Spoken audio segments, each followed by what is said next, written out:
Infertility के case में IVF यानी कि इन विट्रो फर्टिलाइजेशन को सबसे आखिरी रास्ता माना जाता है।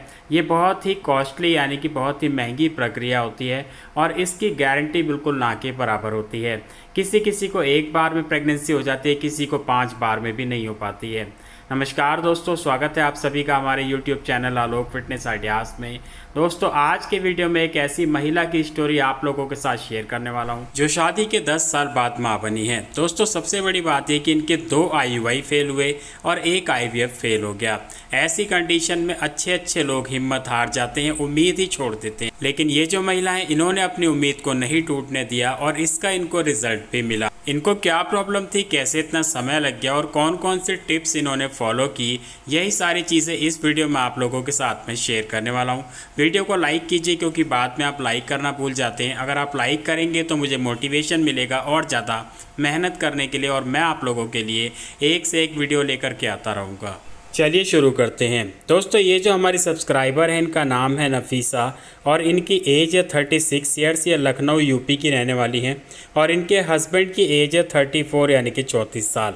और इन्होंने मुझे बताया कि साल 2012 में यानी कि करीब 10 साल पहले इनकी शादी हुई थी और शादी के पहले से ही इनके जो पीरियड्स थे वो रेगुलर रहा करते थे। लेकिन इस चीज़ को लेकर के कभी ज़्यादा सीरियस नहीं हुई क्योंकि इनको कोई ख़ास नॉलेज नहीं थी इसके बारे में।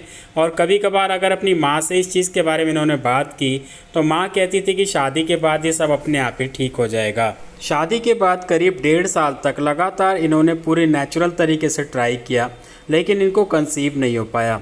उसके बाद ये और इनके हस्बैंड डॉक्टर के पास गए तो डॉक्टर ने सारे चेकअप किए और डॉक्टर ने बताया कि इनको PCOS है और ओवरी में सिस्ट है। इसके साथ साथ इनके हस्बैंड की मोर्टेलिटी कम बताई गई और डॉक्टर ने बोला कि करीब 6 महीने आपकी दवाइयाँ चलेंगी। इस दौरान आप चाहें तो नेचुरली ट्राई कर सकते हैं, अगर कंसीव हो जाता है तो ठीक है, नहीं तो 6 महीने बाद हम फिर IUI के लिए ट्राई करेंगे। इन्होंने 6 महीने लगातार मेडिसिन ली लेकिन इनको कोई फ़ायदा नहीं हुआ।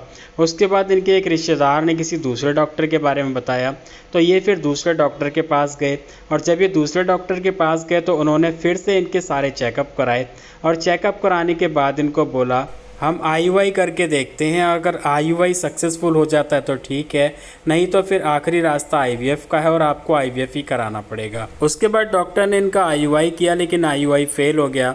उसके बाद डॉक्टर ने इनको बोला कि हमें फिर से एक चांस लेना चाहिए। दूसरी बार फिर से इनका IUI किया गया और इस बार जो IUI था वो सक्सेसफुल हो गया और इन्होंने कंसीव कर लिया। लेकिन दोस्तों, हुआ ये कि कुछ दिनों बाद जब बच्चे की हार्ट बीट चेक की गई तो बच्चे की हार्ट बीट नहीं आई और उसके बाद डॉक्टर ने बोला कि आपकी जो प्रेगनेंसी है ये सक्सेसफुल नहीं हो पाएगी क्योंकि बच्चे की हार्ट बीट नहीं आई है। उसके बाद डॉक्टर ने इनको 6 महीने का रेस्ट दिया, कुछ मेडिसिन दी और बोले कि इसके बाद आपको IVF कराना चाहिए। और उसके करीब 9 महीने बाद डॉक्टर ने इनका IVF किया लेकिन IVF फेल हो गया और ये लोग काफ़ी ज़्यादा परेशान हो गए क्योंकि ऑलरेडी काफ़ी ज़्यादा पैसे खर्च कर चुके थे और इनको एक उम्मीद थी कि इनका IVF सक्सेसफुल हो जाएगा क्योंकि इससे पहले जब इन्होंने IUI कराया था तो इनको कंसीव हो गया था। तो इससे इनको बहुत ज़्यादा उम्मीद थी कि IUI में जब कंसीव हो सकता है तो IVF में क्यों नहीं होगा। तो ये काफ़ी ज़्यादा उम्मीद लेकर के गए थे लेकिन इनका IVF फेल हो गया तो इनकी उम्मीद टूट गई, काफ़ी ज़्यादा स्ट्रेस में रहने लग गए।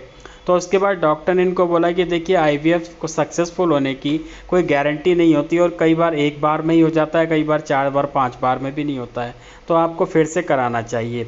लेकिन इनके पास इतना बजट नहीं था, मिडिल क्लास फैमिली से थे और जैसे तैसे इंतज़ाम करके यहाँ तक पहुँचे थे, इतना ट्रीटमेंट लिया था लेकिन ये सारा फेल हो गया।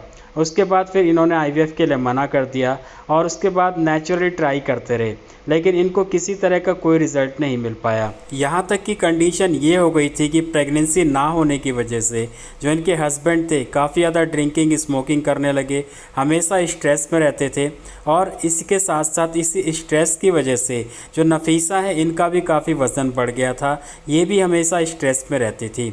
और इसी तरह समय बीतता गया और साल 2020 अक्टूबर में इन्होंने एक दिन हमारी वीडियो देखी और वीडियो देखने के बाद फिर से एक उम्मीद जागी और इन्होंने जनवरी 2021 में हमसे कंसल्ट किया। जिस टाइम इनकी और मेरी बातचीत हुई थी तो उस दौरान इन्होंने मुझे बताया कि सर पिछले 3 महीने से मेरे पीरियड नहीं आए हैं और प्रेगनेंसी टेस्ट भी नेगेटिव है। तो उस दौरान मैंने इनको कुछ टिप्स दी थी क्योंकि पहले जो मेरा एम ये था कि मैं इनके पीरियड्स को रेगुलर करूं, इनके हार्मोन्स को बैलेंस करूं। उसके बाद ये नेचुरली ट्राई करें कंसीव करने के लिए। तो मैंने इनको जो जो टिप्स दी थी वो मैं आप लोगों के साथ यहाँ पे शेयर कर रहा हूँ। नंबर 1 है फर्टिलिटी मसाज। दोस्तों जैसे कि मैं आप लोगों को अधिकतर वीडियो से बताता रहता हूँ कि फर्टिलिटी मसाज करने से रुके हुए पीरियड भी शुरू हो जाते हैं। तो इनके साथ भी यही हुआ कि जब इन्होंने फर्टिलिटी मसाज करना शुरू किया तो 10वें दिन इनके पीरियड आने शुरू हो गए थे। फर्टिलिटी मसाज कैसे की जाती है, क्या क्या सावधानियाँ रखनी है दोस्तों, इसके लिए पूरा वीडियो मैंने बनाया हुआ है और उसमें मैंने खुद से करके दिखाया हुआ है कि फर्टिलिटी मसाज कैसे की जाती है। आप ऊपर आई बटन पर क्लिक करके उस वीडियो को ज़रूर देखें। नंबर 2 है शतावरी पाउडर। दोस्तों महिलाओं में हार्मोन्स को बैलेंस करने के लिए शतावरी बहुत ही ज़्यादा कारगर है और ये हज़ारों साल पुराना नुस्खा है।